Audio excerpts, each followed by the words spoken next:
Je m'appelle Vérane, j'ai 31 ans. Je suis infirmière diplômée depuis 2014.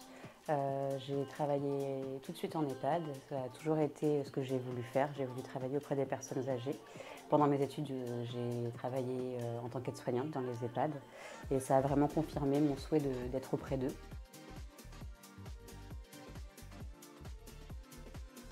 J'ai pris en 2019 les fonctions d'infirmière coordinatrice. J'ai passé une formation pour justement pouvoir construire des projets pour les résidents, manager les équipes et proposer une qualité de vie au travail pour les soignants et une qualité de vie pour les résidents.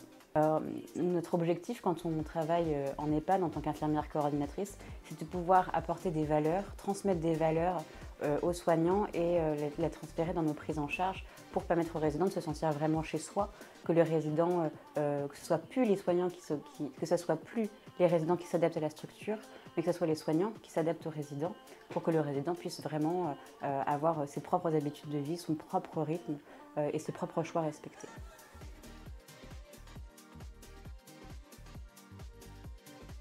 Je pense que quand on veut travailler en EHPAD, on doit avoir envie de projet, de construire.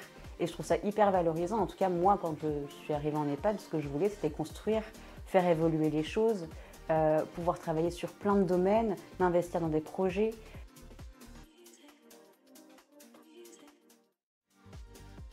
Donc moi, travailler en EHPAD, c'est pouvoir créer un lien privilégié avec les personnes âgées.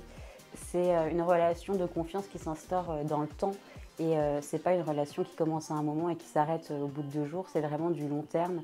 Je trouve que les personnes âgées nous apportent beaucoup en termes de connaissances, en termes de vécu.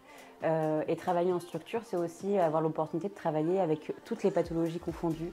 On a de la médecine, de la chirurgie, on a de la psychiatrie, on a de la psychogériatrie. C'est en fait très très riche.